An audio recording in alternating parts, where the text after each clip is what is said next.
You're listening to the Motor Mouths. What's wrong with chrome stick-on flames? Motor Mouth! What's wrong with stuff like that? Hey, Chris. Hey, Ray. I'm glad they both could make the show. I tell you, I was fearful to come here. You have to be easy on it. You know, you can't beat it to death. I tell that to Ray all the time. I never listen. Getting back to automotive nonsense. I'm excited for two reasons today. It has nothing to do with Chris. Motor Mouth. That's a good friend to tell you you suck. You're a piece of work. You guys fishing for a phone call, so I gave you one. Our trained staff of 2 will help. Hi, I'm here to help. We'll put you in a car. We'll see if you're as bad behind the wheel as you are behind the mic. After that introduction, Motor Mouth! I can't wait to hear what I'm going to say. You guys are great, and your show is great. Every week they talk about cars on this show. Yeah, I hope you guys don't have a sponsorship deal. Called Motormouth Radio. I thought this was Dr. Ruth. I'm sorry. It's the best damn talk show here at the station. Believe it or not, you steered me in the right direction. The Motor Mouth, the second greatest show ever. I don't want to prolong this agony because I'm sure there are other people who want to call. Quite frankly, there are better things to do with your time.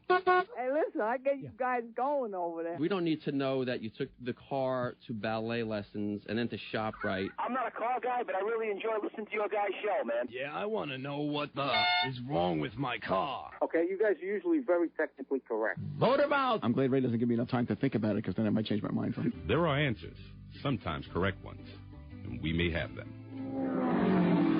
Motormouth Radio, 90.3 FM, WHPC. Motor Mouth! This is Motormouth Radio, your 1-hour automotive talk show. And now, here are your Motormouths, Chris Switzer and Ray Guarino. Alrighty, thousands of Motormouth Radio listeners swear by us, and there are even more thousands that swear at us. This is Motormouth Radio. Swear at us, that's right. This is Motormouth Radio, your 1-hour automotive talk show right here on Long Island. I'm Chris Switzer. And of course, if it squeaks, if it creaks, or if it reeks, he'll tell you all about it right from behind the shop bench. It's Ray Guarino. How are you, my brother? I've had better days, Chris. I've had better days. Me and the thousandth of listeners that actually do probably listen. Thank you, Curtis. You're welcome. My compadre Cheech, Curtis Ray Guarino over here. So how was the week that was, my brother? Yeah, it was a week, all right. Yeah, you look real weak. I am. You ever wake up and feel hungover? I've had years like that, right? Yes. But you weren't hungover. You were not. No, you were not. Oh, okay, yeah. Oh, I understand. You know what I'm saying? Yeah, when you wake up and it feels like someone beat you up and you don't know who the heck it was and you really have no excuse for what you did the night before. Yeah. Yeah, that's the role I'm on tonight. I tell you, getting old really has its downfalls. Mm-hmm. You don't bounce back like you used to. Well, what did you do last night or you were at liberty to speak about it? Of course. No, I went out with some old friends. What'd you do? Ricky, Jeff, Maddie, Gio, and did I lose one in there? Ricky. Did you leave one behind? And we went to a club, saw some bands, saw Brad Woodford of Aerosmith and Derek St. Holmes of Ted Nugent Band, and we were out late. And you wonder why age is creeping up on you. And it was a after 1 a.m. diner night, of course. So right now I really don't feel good because I have all this. I ate breakfast at 1:30 in the morning, and right. So I'm bloated, I'm stuffed, and I woke up feeling like I had that sensibility of I'm that hungover. I think because when you've done that so many times in your past, that memory comes right back to you. You can't remember who you were with or what you did or what what you did, what was in the coffee cup you had, but you'll remember that feeling. Mm-hmm. So you kind of wake up with that feeling, and then you realize as you crack your eye open and wait for it to hurt and say, "Oh, it doesn't hurt. Oh, I'm not hungover." So why should I? But you feel it because your brain's telling you, it associates being out late, doing all those activities, and immediately fills in the blank of being hungover. And I was the only stone sober one of the whole bunch. Come on, that park bench that you woke up on, the cool breezes that woke you up, that didn't even bother you. I was the only stone cold. Jeff being second because he was the driver, and Jeff was slightly warmed over. The other guys were pretty. Oh, and Bobby was there too. The other guys were pretty well lit. Well, maybe not Maddie and Gio, but a couple of the guys were pretty well lit. Did you get a full report on how they woke up this morning? No. They threatened to call. I'm sure they won't. Let's see, a bunch of drunk guys on a Saturday night, hungover, yeah, sitting around going, "Hey, Ray, you do that mediocre car show. We're going to call you and break your stones." Well, but I tell you, just like everything else with hanging out with these guys, and I've known these guys for over 40 years, Mm-hmm. probably closer to 45 years. You talk to guys and you see what's going on. I have a couple of leads now for show stories, for things to follow up with off the show, which is good. That's a plus. Yeah. Actually, Gio is working with his son on a 2003 G-Body. It's a Regal. And he asked me if I knew where I could get a cluster rebuilt, the digital dash cluster rebuilt. Oh, wow. Locally. He wants a place that's nearby. And I said, I'll look into it. So now I have some research to do. Because he knows that on an exchange basis, Yes, there are. the mileage kind of stays with the cluster. Yes, apparently. it does. And this car only has 50,000 on it. Oh. So he doesn't want something that has 150,000 on it. And Good he said point. the price is commensurate with the mileage, believe it or not. Come on. That's what he said. So the price would be higher on a low mileage cluster. Yeah. Wow. So he'd like to have his redone. And he did rightly try so. that. He did try the homegrown fix of taking it apart and touching up solder connections. He did all that. Oh, good. So he is well versed with the soldering iron. He changed resistors that were bad, and he still has an issue. So Right. I have to research that for him, which is a great show topic. There are services I've seen on eBay that offer that. Yeah. They'll offer a rebuild, and it's usually anywhere from $100 to $200 Yeah. to rebuild any standard GM cluster. Right. So, I mean, if he doesn't mind taking that 50,000-mile cluster, dropping it in a box, and sending it out to somebody, and then keeping your fingers crossed, hoping that the mail service still performs flawlessly and sends it back in a timely manner. Yeah. Well, that's why he's looking for someplace fairly local, maybe something he could drop it off. Yeah, I could see And I why. said, I don't know. I'll find out. So now I have, that's one research project I have. We'll see what else creeps up. Over the screaming shrill of hairbands, you were still working the show. That was over one of the. Well, it wasn't me. He asked me. Do you know? He came over to you and went, "All right, I'm working on this," and you were standing right next to him. No, at that point we were back in this alcove where it was kind of sequestered, and I'll tell you, it was you talk about a weird sensibility, and I think it was because of the warm up bands. But I'm sitting there looking at. In this alcove, there's 2 leather chairs and a couch, and there's 2 girls on this leather chair. This is starting to get good. Could have been my kids. Could have been my daughter. I mean, my younger daughter. Okay, that ruined that deal. And, obviously, by the age and the face, you could tell this girl was trying to fit into this. And right across from them were these women who were my age, that could easily be their mothers. And they both looked at you and went, "What? When did the narc get here?" Yeah, no, nobody looked at me. Oh. But the thing that my sensibility was, wow, back in my bar days when I was doing this regularly, you would never see a group of people like if I was in that younger sect, you'd never see their parents on literally 10 feet away from them. Agreed. But yet now you do. So this is what's going on out there in the clubs and the bars. And I found out where all the guys with long hair live now, where they go. They're in the clubs at night with the beer. All the guy, every long hair, hats. I mean, I swear, it was like the 70s all over again. That's why they thought you were the narc. Guys just a little heavier. Well, there's always guys with short hair there, too. There's always some of them. Right.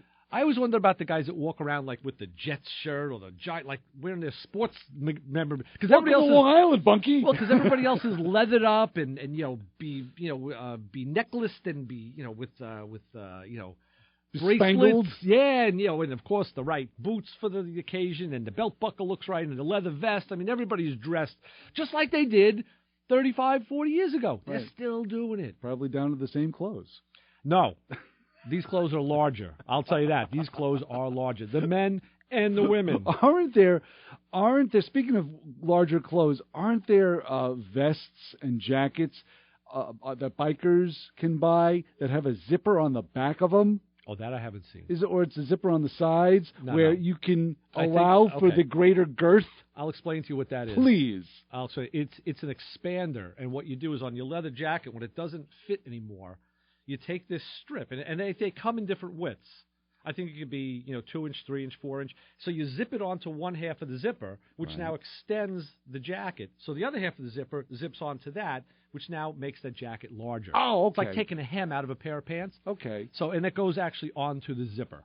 Oh, is what it is. Sounds good. Yeah. So I don't have one of those. Oh, not yet. Let's see, or let's hear who's on the phones. We're going to them now and saying hi. You're on with the Motor Mouths. Good morning. Good morning. You have no idea. See, I didn't say surprise, surprise. Yeah, I was going to say, I almost didn't recognize who it was. But you just did. It's the Bronc. Hey. What's up, Cookie? Listening to your little forte about dress apparel. Yes. And I will give you a laugh about clothing out. Hello, I'm waving back to you. Okay. You're watching us on VaughnLive.tv/MotorMouthRadio. I Very live good. to Sunday morning. I have no life. I'm glad you said it. A couple of things. One other thing, motorcycle jackets Ray was bringing out, with the zippers on the side. Yeah. They also put them in a lot of jackets for air vents that you could open up these across the back, under the armpits, down the front of the arm, shoulder epaulets. And That's it right. also, a lot of the jackets now, they have meshing inside. So it's a twofold. One is that if you have too many beers, like some of these morons do when they're riding their bikes, right, he'll let out the jacket so they can fit back in the saddle. Well, they Or could it fit the also extra opens beers up. inside the jacket for Right? the ride home. Yeah, that's it. Put the packets in there. I've seen that. Right? And also, like, when you start doing fall riding, the morning's a little bit chillier, so you dress a little warmer, and then by the time you get to late morning, mid-afternoon, right, you just open up these zippers and it lets air in there. So, No, it's true. That's very another true. purpose. And you're right, Bronk. On the, of course, this is the topic that got me involved in this show. Once again, this is my history comes back to haunt me. On the nylon, the soft types of jackets that I wear now, the clothing, that's been built in from day one. But now the leather jackets, like Bronk said, have changed their paradigm, and now they've built that into the leather jackets as well, with the vents and all of that stuff. So it's it makes sense. They were just keeping up with the market, which was a good idea. Yeah, even my helmet has a vent in it. I can open and close a vent in my helmet to get air across the top of my head. And air through his head, too. Yeah, that's where it usually goes. Well, my ear goes between ears when it vents the helmet. Well, I don't have to use a horn because I turn my head a little, and it's like the blowing over the jug. You get that whistle, right?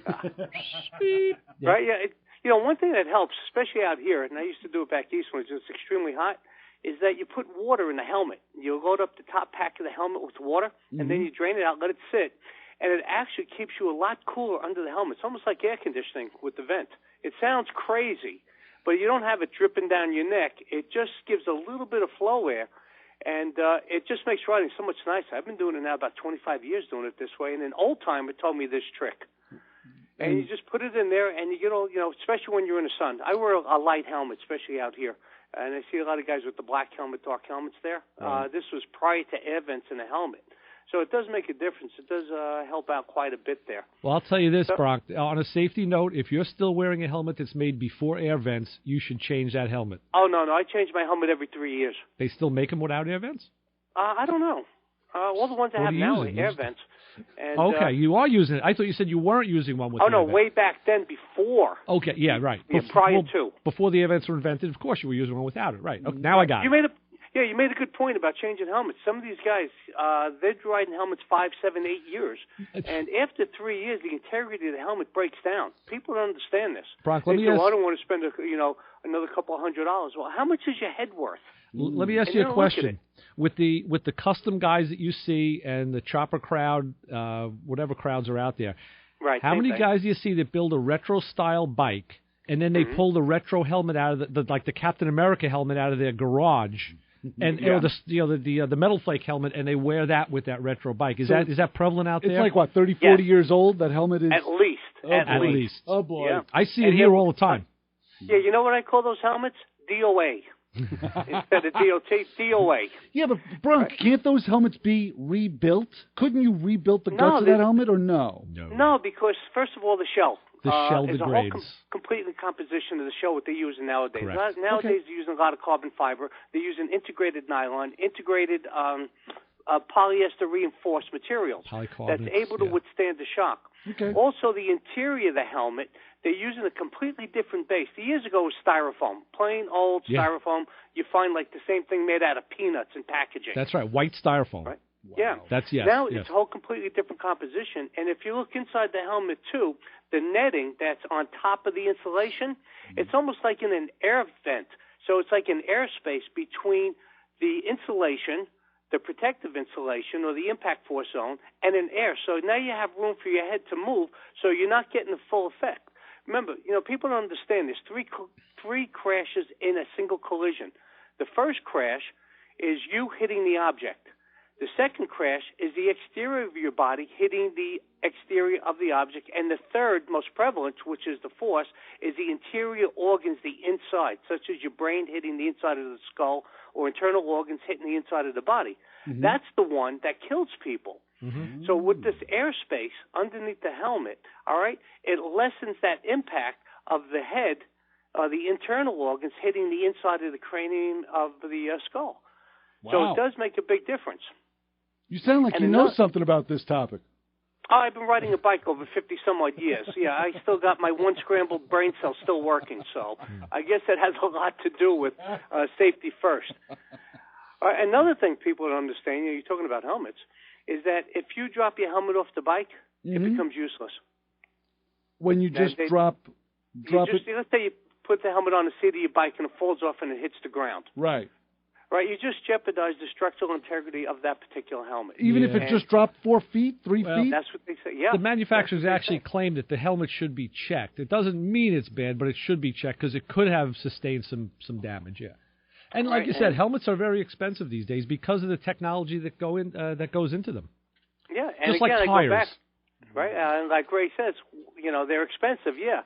But what's brain surgery? Right. That's even more expensive. That's the other thing, Brock. How many guys do you know who'll cheap out? The good Metzler tires. Wow, they're like almost $200 a tire. I'm going to buy the Chen Shings for like $89. Right. Because they look the same. They copied the pattern. They copied the tread pattern. But you know what? They didn't copy the technology and the engineering. You get what you pay for. That's right. You get the bargain base special. You go to, I call them the coupon shoppers. Mm-hmm. You get what you pay for. That's correct. And especially on a bike.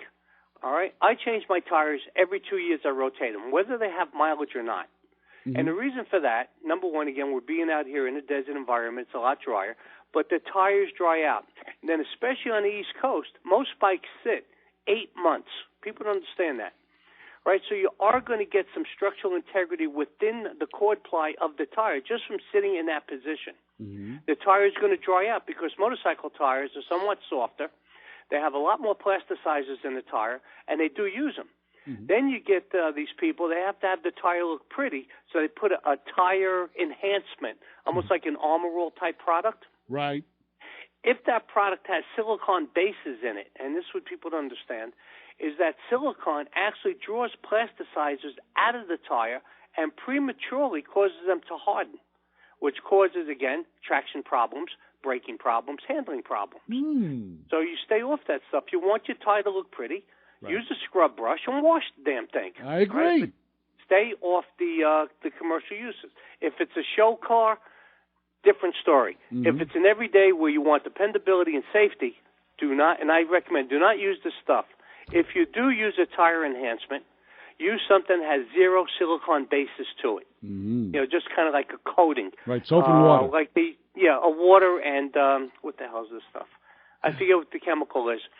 But they use it in the tire places. When they lube the tire, it's like a black, right? So to put it on, it doesn't hurt the tire, but it will give it a little bit of a sheen to it. Very cool. Right, so it's something to think about. Well, thank you, Almighty. We do appreciate it. Excellent information. Yes, as always, but we have to take a break. Okay, well, I'm not going to see you for a couple of weeks. I'm heading off on vacation, so I'll probably talk to you mid-December. Next time you hear from the old great words of wisdom from the old dog out here in the West. All right, we'll talk to you then, Brock. Thank you so much, old dog. You guys have a great one. Enjoy Take it. care. We'll talk to you soon. Bye-bye. Bye-bye. There he was, the Bronx himself. Like a flashback for me. Talking about... Well, that was how I got involved in the show. We talked about it last week. That was exactly the subject matter that got me to start calling this show. Motorcycle safety, and the Bronx was in the studio at the time. He was here. Yeah, we were switched. I was on the phone. He was in the studio. That's Ray Guarino behind the shop bench. I'm Chris Switzer. You're listening to Motormouth Radio, and of course, the Motormouth Radio Honor Group of the Hour, drivers with one headlight out. So you just turn the high beams on, right? That gets both headlights to work. Brilliant idea. And if you think that way, well, you're part of the Motormouth Radio Honor Group of the Hour. Keep it where you got it. Got a lot more of this mess coming your way. The Motormouths will be right back with your car questions. Give us a call at 516-572-7440. This is a potted plant. You can't see it because this is radio. You're listening to the Motormouth. WHPC, Garden City, New York. The voice of Nassau Community College. Join WHPC's Daily News Wrap-Up, weekdays at 4:30 p.m., bringing you a complete report of the day's news home and abroad, as well as sports, weather, and many other informative features.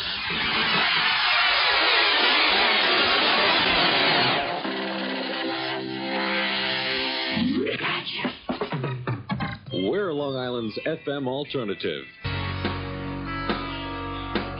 Your car not running right? Let the Motormouths help you out at 516-572-7440. That's the phone number to get a hold of us right here at Motormouth Radio Central, 516-572-7440. Back to the phones, back to what Ray calls the fun. How you on with the Motormouths?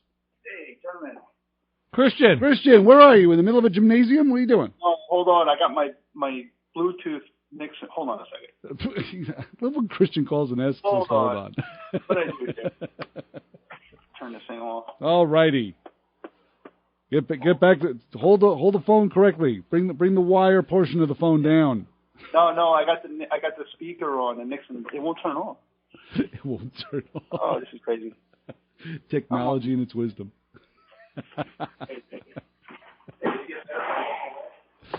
Yeah, the show. Well, you know what? We're going to talk about, since Christian was sending me stuff this morning about his timing chain fiasco, we're going to talk about tensioners and the relation that he found between the car world and the motorcycle world. Compared to the tension that he's having right now with his a Bluetooth. Totally different tension, yeah. My Nixon Blaster, it's going through the Bluetooth. Your Nixon Blaster? Yeah, it's how I have a tune-in radio app on my phone. Yeah. And I'm playing it from. You can hear me now? Yes. Yeah. Oh, okay. You sound pretty good, actually. It's going through my Nixon Blaster, which is like one of those portable speakers with a Bluetooth in it. Mm-hmm. Yeah. So that's how I got to listen to you guys now. Here, I'm out in Hop Hog, so okay. I don't get 90.3 on FM out here, but I got you on the TuneIn app, which I'm totally addicted to now. Isn't it cool? It is cool. It's very cool because I'm listening to podcasts and programs of all sorts of weirdness, and And you got us right in there in the middle of it. I'm glad. Yeah. So, Christian, tell us about timing chain tensioners, please.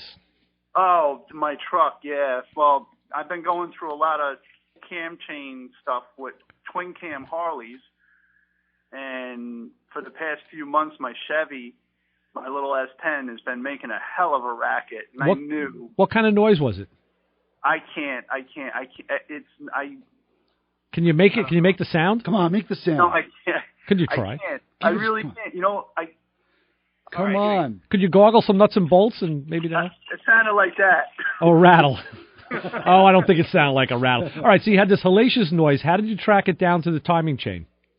Well, I had the other motor in the truck, and that's what initially blew up the other motor because the timing chain tensioner went, and it sent parts flying around everywhere. What happened was I had a misfire when it started up, and that's when the tensioner broke. And I continued to drive it, knowing that it was going to blow, so I eventually kicked the rod out. So I put another motor in the truck. Mm-hmm. But when I was swapping motors, I had the timing cover off because I was swapping the oil pan. I put a Cavalier motor in the truck. Mm-hmm. So I had to swap the oil pan, the timing cover. It's different. But that wasn't a Cavalier decision, actually. What's up? Yeah, that wasn't very Cavalier of you.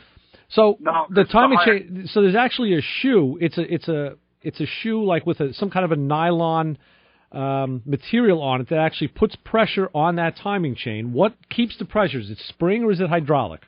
No, it's a spring. It's right. like it's just a simple. It's a wound spring that's right. So the weak link in the chain isn't the spring. It's the actual tensioner material, correct? Well, the material was getting so many heat cycles, it just starts to go bad after a while. That's the weak link. The weak link is the nylon just kind of starts developing cracks in it. Decomposes. And I think because it's such a short chain from the crankshaft to the cam in that motor that the tensioner is only trying to keep up with so much slack, but there's so much pressure there that the nylon can't handle it. Why do you think they put a tensioner on such a short chain? Because V8 Chevys for years never had one, still don't. Well, I guess they're just trying to keep noise down, but it makes more noise than ever. I don't know. It's kind of like a really bad design. Yeah, and it's just like the older gears in the Chevy and the GMs that had the nylon on the teeth of the gears, and that's what failed. And then you had right, because the nylon would decompose and the chain the gear would just turn into like nubs. The last one I took off, I took the chain off without taking the gears off. That's how bad it was. I think it's a failure because they took a lot of the good stuff out of the oil. Oh, the zinc, yeah. So your fix for that was a cloys replacement, correct? Right, a cloys replacement. What happened was I kept on telling the guy, I said, listen, I need the tensioner. He goes, they don't show a tensioner. I said, there has to be. There's a tensioner in there. What are you talking about? So I'm like back and forth with the guy. He's like, okay, so I had to get the tensioner separately. I get home, I open the box up, and there's a gear set with a cam chain with a big old piece of paper that says, this is the fix for everything. It eliminates the tensioner. It's a matched gear set with a timing chain, and that's it. Was that a double roller chain as opposed to a link belt, or? No, it's a high bow. It's a high bow chain. But okay. What they do is they made the gears different. Right. It's the same ratio, but the gear size makes up the difference in it, and they have like a fixture, and they match all the gear sets to the chain. So when they manufacture the chains, they manufacture the gears, and they get like a fixture that is I guess it mimics the block height and everything. Right. And then they make the gears accordingly. Yeah, it's the center line between the crank and the cam that they replicate. Right. And it eliminates the tensioner now, so that's gone. All right, so that's good. So how does that relate now to Harley-Davidson twin cam motors? It's the same material, same design, same crap. Right. I've seen the wall of failed parts at Rolling Thunder. In fact, I saw it yesterday. Yes. Well, I'm back and forth with twin cams. See, I just ramped up after seeing so many twin cams out on the road and seeing how many bikes that Gerard is doing at Rolling Thunder where he's replacing these cam plates with aftermarket ones. Now I see why. Mm-hmm. Harley obviously is sleeping with Chevy. GM, sorry. That's an interesting theory. Well, you know how it goes. Hey, buddy. Hey, I like what I don't know if Harley, one of the guys that worked at it, took the LS1 apart and said, hey, these lifters will work better, So if you look at a Harley, they got beehive valve springs, LS1 style lifters, Chevy style push rods. I mean, the similarities are there. Yeah. I mean, it's just, Well, if it works, you just stick with it. And there's not that many variances in that technology, but regardless. But the nylon on the tensioner, see, the twin cam Harley engines run a chain, but it's not. It's more like a roller chain, but there's a tensioner. Right. With a butterfly spring, similar nylon, everything. Big figure, the mileage that they're putting on the Harleys and the failures, and now what's happening is all the engines that were produced from like 06 and up, they changed the cam plate as well. They had bearings in there, now they have the cams ride directly in the cam plate. Yeah. So now the cam plates are consumable. So what I was telling Ray earlier is that for pennies, I could rebuild a cam cover on a shovelhead Harley, which is like a couple of bushings and a touring pin in the case. And now with these twin cam engines, I have to replace the cam plate. The cam plate has the oil pump bolted to it. The oil pumps go bad as well. The tensioners, if you're going to replace a cam chain with a gear drive, you got to get a whole different cam plate. It gets really expensive. Right. And that's what the guy, the rebuilder, in your case, you, the shop owner, needs to know when you spec out a job. You can't go in, but you have to know that ahead of time to sell the customer and tell them, listen, you're going to be in for this amount if you want to do it right. And, that's truth in advertising. Gerard's got it figured out. He's got it down. I'm just into this very, very recent because I didn't really want to get too involved with it, but just more of that stuff's been coming my way. My frustration is every company makes a different cam plate. Yeah. Some of which still correlates to Harley parts, which Harley has proprietary rights to certain bearings and bushings. If I go in an aftermarket catalog, I can't get a bearing that is proprietary to Harley at a discount. I still have to pay 10 under the retail as if I was going to a Harley dealer. It's not a good profit margin. Mm-hmm. There's no profit margin for me, so it still correlates down to the customer paying more money, and you can't really save anybody any money. Right. You got to go into it full boogie, unless you replace everything aftermarket and you change everything. Everything together. Problem, it's not like a shovelhead cam cover will share the same bushing from 1936 to 83. That's if there was a 36 shovelhead. But yeah, I understand. No. But the bushing itself. Yes, some of the correct. Yeah. The bushing is could be used in other applications. Look at all the part numbers. Now everything is like either 99 to 04 or 05, and then 06 up to 07. Yeah. Oh, current. 07 current. Well, whatever. Listen, you can always work on more of those KZ900s. I am. I know. The first few twin cams I'm doing is very frustrating. I know Gerard's got it figured out. They're doing what they're doing. He's got it all worked out, and he's making it happen, and that's why he's the man for that. I'm just touching this a little here and there, but from what I've already been involved with, there's been too many variations and too many. Right. Like I'm doing a Jim's motor that uses a Screaming Eagle cam plate, but I can't buy the cam plate. I can't buy has bushings in it. I can't buy the bushings by themselves because they're proprietary to Harley. If I call Jim's up, they tell me, oh yeah, this is our engine, but that cam plate's Screaming Eagle and it's consumable. So basically, if anything's worn out, you throw it away. Repair by replacement, yeah. Mm-hmm. It's a 70-75 billet cam plate. You're throwing away a piece of billet that can be rebuilt. Recycle it. That goes to the scrapyard. Yeah. Well, it hangs on the wall. That's what. That's why Gerard has. Well, he has them on the wall to show customers. But it's ironic. I was over at the shop yesterday, and I saw something very strange. Rolling Thunder was progressing to all work more newer bikes and cleaner bikes, and now what do I see? Ironhead Sportsters. There were shovel heads all over the shop. There was there was a panhead, a knucklehead. I mean, I was like, what? I told Gerard, did I just go back in time? What happened here? He goes, yeah. All of a sudden we got all these, and they were nice, clean bikes that guys were taking back out of storage and haven't worked on them. I'm doing a 47 Indian Chief engine right now, and now I'm dealing with a company in South Dakota for parts. Okay. I have more parts books. I'm building a Jim's 135 cubic inch, right? Oh, which wow. Is aftermarket Harley engine, but it's 135 cubic inch. Mind you, the 2.2 Chevy in my S10 pickup is 134 cubic inch. Right. It's a 4-cylinder. With 4-cylinder. So what are you using, like big block Chevy pistons? Yeah, I'll send you a video after I get off the phone. When I send you this video, check out the dwell time of the piston when it comes up and goes down. Wow, yeah. It's 4 5/8 stroke, 4 5/16 bore. How many angles of degrees are in the dwell angle? How many angles of degrees are in the? I didn't get the actual rod length, but they're Screaming Eagle rods. But with that stroke in the rods, there's a bit. The dwell time, the piston speed's got to be hitting high 80 mile per hour. Wow. Speed. I'll send you the video. It's crazy. What size valves are in that engine? 2 120 intake and I forget which exhaust. It's like almost very Chevy-like. Where like 170, 180 size? It might be a 1.7. Those are the size of the valves in my 8-cylinder Pontiac engine. Two 120s. 2 120s. Yeah. It's ridiculous. I know. But the thing is they're not long-living engines, But, no. But they go like hell when they're new, boy. And they crack really nice, too. They sound cool. Yeah. Yeah. But NASA's already got a 143 out. So, I mean, it's going to the moon. I mean, someone's going to come out with a 3,000 cc engine. I always say, dial them down under 100, like 98, whatever, and they run great. They're reliable. You can actually kick them if you got the right cams in them. It's funny that the pans and the shovel, I mean, that stuff's all making a comeback because Harley is definitely back on the map with a lot of things. Yeah.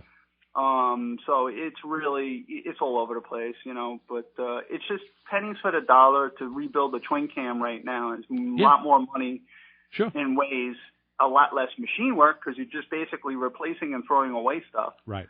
Versus, an old shovel or iron head or something like that where you could actually change a valve guide 5 or 6 times because it gets oversized I do iron head stuff all the time. I know. Well, I'll tell you what, Christian, we're not going to throw you away, but we're going to replace you with a commercial break because we have to take a break. No, I'm going to get going. I'll send you that video of the piston speed. All right. Looking forward to it. All righty, my brother. Thanks, Christian. Yeah. Hopefully we'll put it up on the site. Yeah. I'll talk to you later, man. Okay. All right. Be safe. I'll speak to you soon. Bye-bye. So being a little bit bitten by the technology bug, hasn't Christian, with his faulty phone and with the fact that he has to replace more stuff than usual doing simpler jobs. The older technology is easier to work on, but the newer technology is cleaner, but you do it as a package, not piecemeal. And it's a lot more money and a lot more money for the consumer, too. That's Ray Guarino. I'm Chris Switzer. This is Motormouth Radio. Call us, 516-572-7440.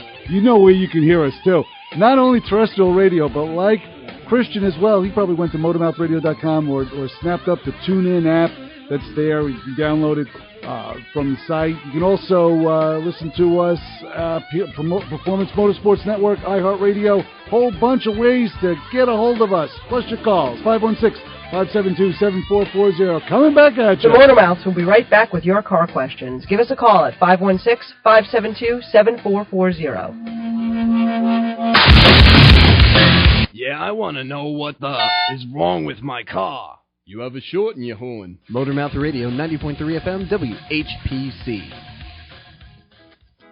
Break out the mood rings and slip on the platform shoes. It's the Super 70s. The decade that brought us Elton John, Donnie Marie, and Fonzie are back on WHPC. Join me, Ron Stevens, as we count down the top 20 hits of a featured week and hear lots of bonus hits from that memorable decade. So listen to the Super 70s on 90.3 WHPC, the voice of Nassau Community College. The Super 70s, Tuesday at 12 a.m. and Saturday at 7 a.m. on 90.3 WHPC. Excuse me. Motormouth Radio. All righty. Welcome back to Motormouth Radio. Let's go right to the phones and right to the fun. How you on with the Motormouths? Yeah, hi. How you doing? My name is Jay. Hey, Jay. Got a general question. Sure. In other words, my vehicle, a lot of vehicles say use super only. And I went online and it said, well, you can use regular because that's just a ploy for a lot of gas companies to get you to spend extra money to use premium. And as long as the car doesn't ping and performs, that's perfectly all right. What do you think of that? I would say that's absolutely correct. I always feel that there is the little gizmo in there, the Disqualificator. Just popped out of my head. The name of the sensor, the heck is Scronificator. The scronificator that will automatically advance or retard the timing according to the octane, and I can't think of the name of the sensor. The knock sensor. Well, no, that's not what a knock sensor does. The computer actually advances or retards the timing. But it gets it from the knock sensor. It takes input from the knock sensor, from the coolant temperature sensor, from the O2 sensor, from all those sensors aid the computer in making the decision. Mm-hmm. But so it doesn't actually do any harm to your car to use regular when it says use premium only. Well, I tell you this: I have certain vehicles that are the manufacturer recommends high test, and other ones they recommend the lower grade gas. And in the lower grade vehicles, you can always use the higher grade gas. What it is a higher grade gas, Jay. First of all, this is the first time you're calling us, I guess, huh? I called about 5 months ago on another topic. But anyway, the lower, higher grade gas, people think it's better for the car. Not necessarily. It takes more spark energy to light that gas off. So I've told people on many occasions if they had problems with using the high test, I said, go to a lower grade gas. And they said, you know what? The car or the bike started easier and ran better, especially in the cool weather. Some vehicles are more sensitive to it than others, like BMWs, the cars, and the motorcycles. They want that high test. They want that high test fuel.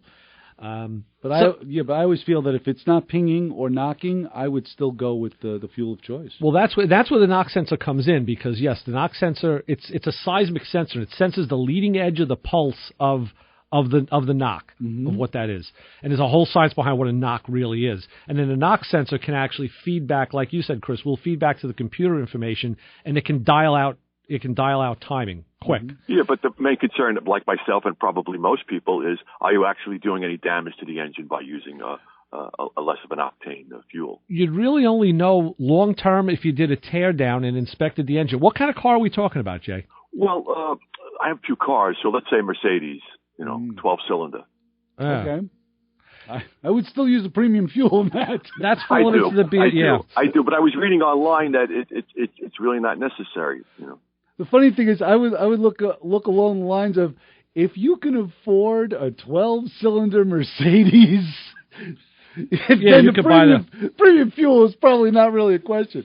No, it wasn't. It was just a general question. And it's a subject that comes up all the time. It does. Yeah, sure. Jay, that and what oil should I use come up all the time. But I got to tell you this: I believe my beliefs go two different ways.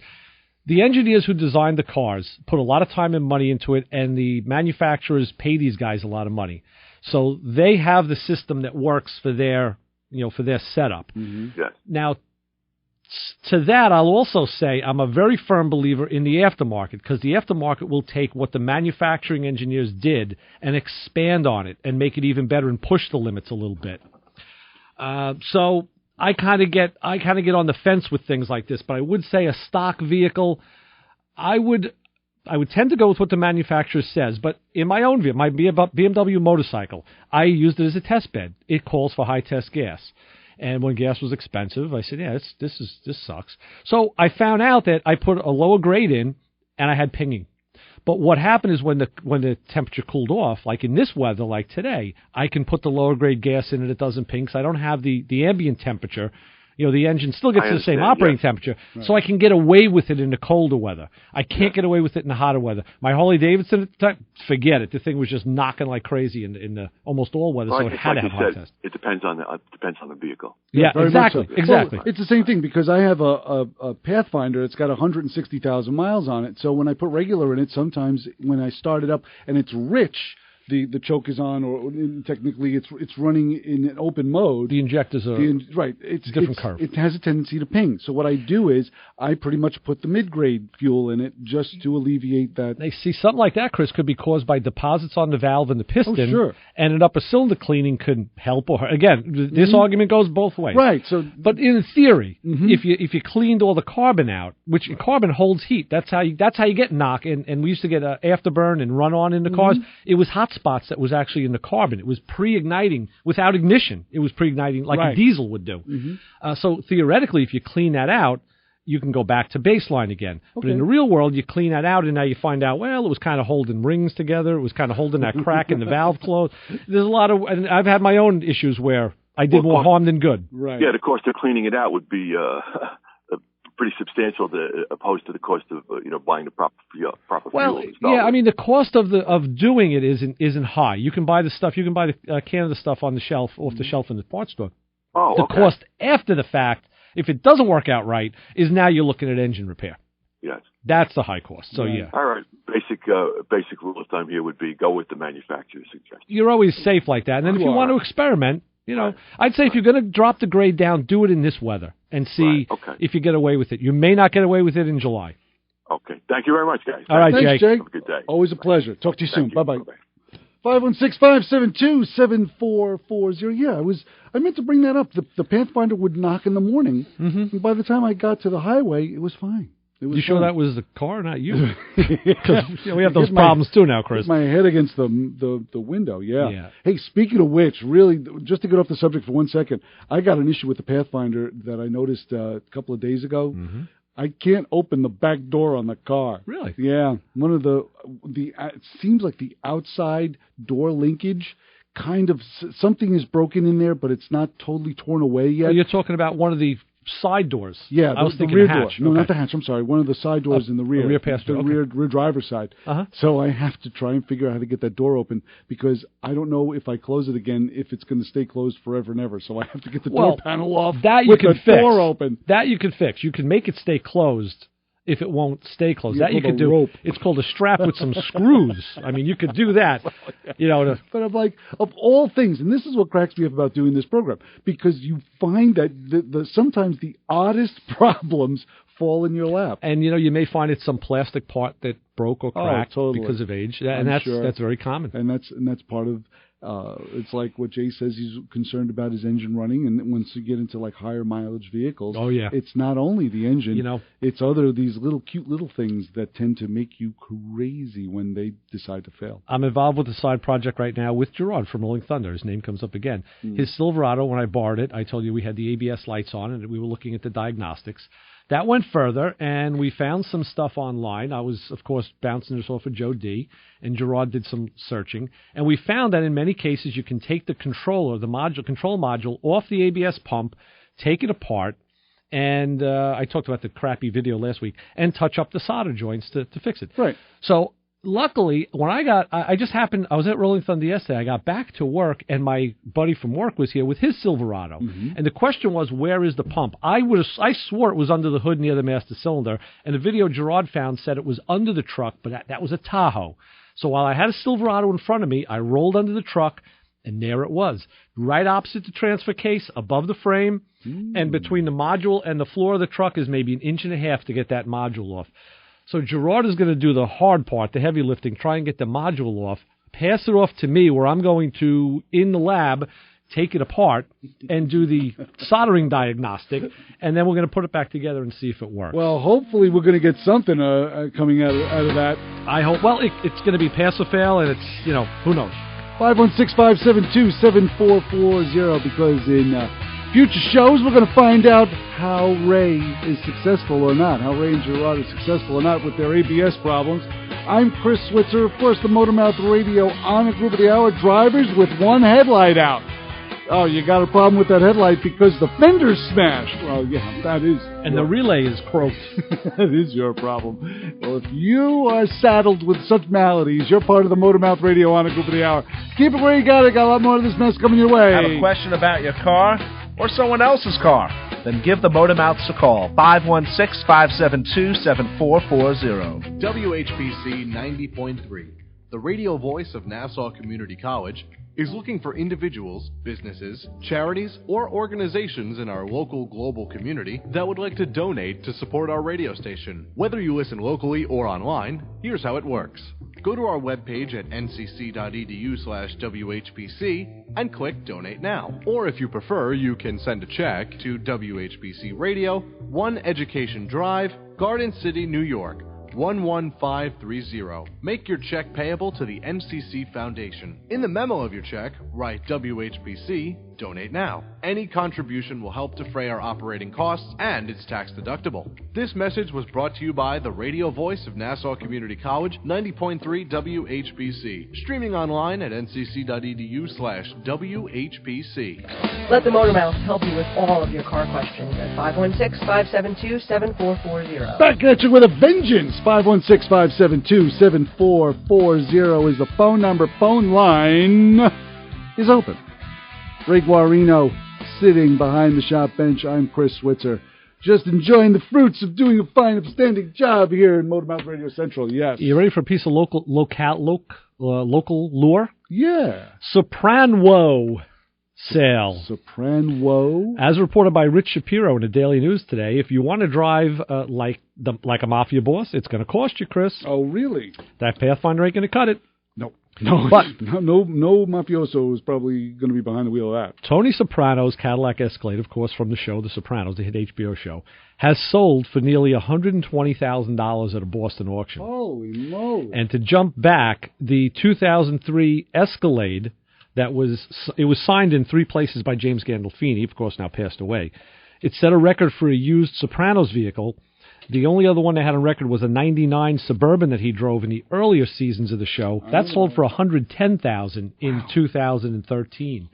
So yeah, if you have that, if you got a car that's got some Italian provenance, you can probably get some good cannoli for it. I have all of my cars have Italian provenance. Yeah, but no one's buying that. No, because they keep rusting away. Yeah. Well, so that was pretty interesting. Celebrity power still is in effect. I always think of any car that Steve McQueen touches. Absolutely. I was just watching a Steve McQueen special the other night. They had a nice 2-hour special on him with his race career. I was about the race career.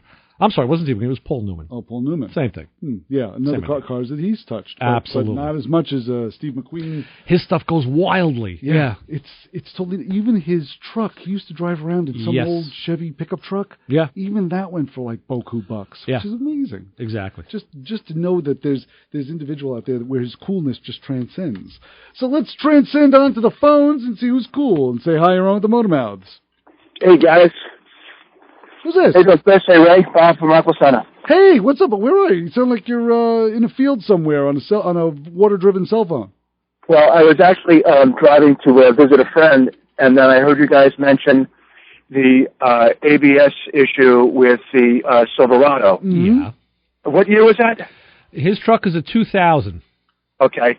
And does the ABS light and the brake light both light up on the dash? Yes, which is consistent with that problem, yeah. I got that. My question to you is, does that vehicle have the Chevy Auto Ride suspension on it? I don't know if that truck does. It may. Because I had an intermittent issue with that also, and I had researched it also with my guys over at Chevy, mm-hmm. and they said it could be the control modular the Chevy and cost on that was well, it wasn't cheap. No. You know, Bob, No. I had borrowed Joe D's Autel MoxieDOS scanner last week, and I ran that truck, and I didn't get all the information I wanted. It wasn't available, but it did give me a CO265 code, which was the ABS pump. And but see, that's the thing. You can't just take a code and go out and buy a pump. That'd be foolish, because the thing is the module controls the pump. I got that end. And that's what we're thinking. That's why we're going with this fix first. Okay. And Joe's saying the truck probably doesn't have auto ride. We're going to go with trying to fix that module, because it's going to be a little bit of sweat to get it out and a zero cost, because of course I'm doing it. So to effect that repair, and if it works, hey, we get away with the cheap one. And if it doesn't, well, then you still, you're in for it could be the module. But and we'll know when we look at it too, because I look at those things through a magnifier. I look at the solder joints, because I actually look for little hairline issues. So, well, what else is if you don't mind me asking? Well, between my guy at Chevy and Joe D, and they're both coming up with the same kind of early diagnostic. We're not really too sure if it is going to be the box itself. But my question to you is, if you bench that, and other than your connections, whether they be male, female, or pigtail, however it's fastened, are you going to be able to open the box itself to service that on a bench? That's what I'm going to do, yes. And Joe's telling me your Suburban probably has the auto ride, and the Silverado most likely doesn't. But yeah, I did look at something online, and when you take the module apart or off the pump, the top of the module is now attached to the body, and what you have to do is take some Torx screws out, and they use a silicone seal that you have to cut with a razor. It's really pretty weather tight in there. Yeah. But a lot of times the problem is because the contact from the pins overheats, and that affects the circuit board. Joe also said it's the same code on either vehicle with the same problem. So you're not going to know, because he had said he said, Bobby, we could replace a couple parts and troubleshoot it, but right. You don't know until you know. Does he actually call you Bobby? I'm just curious. Yeah, my guys over Chevy, they did. Just want to know. Okay. Yeah. You're regular. That's good. And that's the whole thing. That's what we talk about, and that's why we love having Joe in here. And I always try to get him to go that way, to explain to people why the diagnostics aren't always the exact laser beam pinpoint. This code means do this. It can mean a lot of other things. It could just mean there's another diagnostic path that has to be followed that can really take you, and there may be some trial and error. It's not always easy. How many miles of that Silverado? This Silverado has 86,000, and Joe just said again, the fix that we're speaking about is not a GM fix. GM would never take the module apart and repair it on a bench. They would repair by replacement. Oh, no, I got that. Yeah. Yeah, I know, I understand. Well, just that. for the other listeners to know that that's not authorized by GM. Okay. Well, tell Joe D I said hey. You just did. And I wish you guys a very happy Thanksgiving. Thank you, Bob. Thank you, Bob. A You safe too. one, too. We'll talk to you soon. Bye, guys. Bye-bye. Take care. Bye-bye. 516-572-7440. There's still time to get a hold of us. Yes. Hey, I got something that came out of a barn. Jeff was up in PA cleaning out a family barn. No, there's flies all around it, too. Jeez. I was standing next to a guy at Revolution last night, and I swear, I kept getting this whiff of, a lot, packed crowd, and it came down to this guy. I kept smelling like horse manure. And I don't mean like bullcrap. Like, you ever been in a field with his horses, and you just smell that? It's a very specific odoriferous emanation. Have you met me? I'm from Brooklyn, dude. There's no horses in Brooklyn. No horses. Not for 100 years, All right, there, well, pal. I know what it smells like. And I said, damn, it's that guy with the red shirt, for son of a biscuit. Anyway, Jeff in the barn found me two of these. He said, hey, I think you'd like this. Oh, wow. It's a plastic license plate, I guess. Sifford Pontiac of Bogota. I guess they probably put them on new cars. I'm going to hold this up to the camera there. So that gets a spot in my garage. Very cool. I don't know where Bogota, New Jersey. I don't know where that is. Yeah, that that's very cool stuff. I don't know how old. I'm guessing 60s. It smells old. Does it smell like manure, though? No. That definitely looks like a late 50s, early 60s Pontiac frame. But plastic is probably, maybe it's newer. Joe. What's he saying? Something I can't repeat. All right. Because it's too funny. And I might offend some people. All righty. We don't want to do that. Hey, I just want to let you know. Let me know. I pulled the brackets off the Triumph, the TR6. What brackets? There were those two L brackets that I placed on the fender that I welded myself on the fender. On the fender? On the frame, I should on say. The frame, when okay. the car was up in the air, and because I only had it up in the air incorrectly. Yeah. That the body flexed a little bit, and yes. I put those brackets on there, welded them on, and brought the car down, and it stayed in that bent position. I took the brackets off, and the car is still in the same position it was in. I have a bent frame, Ray. Did you put it back? You put it back on the ground? Yeah, it's back on the ground. Okay. So I have to either employ the talents of a frame straightener. You got to find somebody that not only has a machine to handle that car, but will know what to do with it. And I'll give you an example. When I had my Fiat into a local alignment guy, it was when I first put the car on the road, and I had not installed a convertible top yet, the vinyl. I had the framework on the car. And when he put the car in the shop, he says, can you put the top up on this car? I'm like, yeah, well, the frame's there. We put it. He's like, there's no top. I can't align this car. I'm like, why? Why? He goes, I have to have the top up. I'm like, what? His belief was that the top had to be up for some kind of structural integrity, which I was like, really?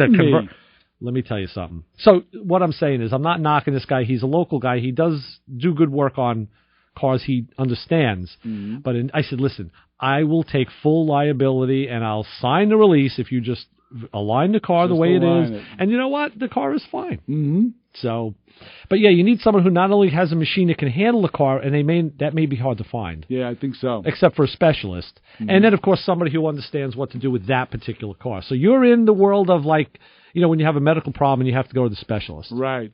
So I'm... figure that out. You know, Joe Curto used to be up in College Point. I don't know if he's still in business, but he did everything. Oh, I knew Joe very well. I've dealt with Joe myself. Yeah, I knew Joe. He deals in all British vehicles. Joe has your answer. Oh, he does. Big hammer, torch, tape measure, tea of the Earl Grey variety, preferably hot. And I think Earl Grey, Joe, is Grey, just for the... And I saw something you should get today, Chris. I saw it in the paper. It's a gift for dads. It's a tape measure. That regular, retractable, expandable tape measure, but on top of the tape measure, there's a digital display. So you don't have to worry about, what is that little line after the half? It'll tell you digitally, and you can cycle between inches or decimal or maybe even metric. I don't remember if it did Sounds that. tasty. And it was only like $29 for this tape. From the Hemeke Schlemmer catalog. It's in today's Newsday, actually, if you want to look at the one of the addended parts. That's fantastic. Pretty cool. Yeah, Pretty cool. That is because a lot of times I do have that problem. You know, I have a digital micrometer, and I have a digital what would be a dial indicator, and I still go back to the manual ones. I still do because I'm just comfortable with them. Because you're an analog man in a digital world, I guess. You know what it is? It's what you were trained on, what you learned on. You know, sometimes it's, you know. And when a digital, when I'll take a measurement with something digital and it flickers a little, it drives me nuts. You know, when I have to reset a manual one a couple times, that doesn't bother me as much. I'm like, okay, well, maybe I was off, I yawed, maybe I was off skew a little bit, and I know that I just have to, you know, I have to work that out. But digitally, it drives me nuts when I see the flicker. Well, that's what I loved about either an analog gauge compared to a digital gauge. An analog gauge, a lot of times you just have to glance at it. With a digital gauge, you have to look at it. Interpolate the data. There is a difference. You're right. I really do think there's a difference. I've said that with the digital tire pressure gauge I have. It drives me nuts. It says 32. How do you know you're at 32 and not just over the edge of 31.99 or at the ragged edge of 32.99? You could be a full PSI off because they don't give you that hundredths. Whereas an analog gauge, you'll see the needle be a little bit over 32, and you know, I'm not at 33, I'm over 32. Take a little air out. Alert the media. Listen, that's how my life goes. That's how I look at interpreting scales. That's why I don't want to share a jail cell with you. No, you'll stay on your side of the line. I'll tell you that much. That's Ray Guarino. I'm Chris Switzer. This is Motormouth Radio. We will talk on Thursday. And always remember the information and the advice that we give that keeps us alive. Don't follow us home. See ya. Bye.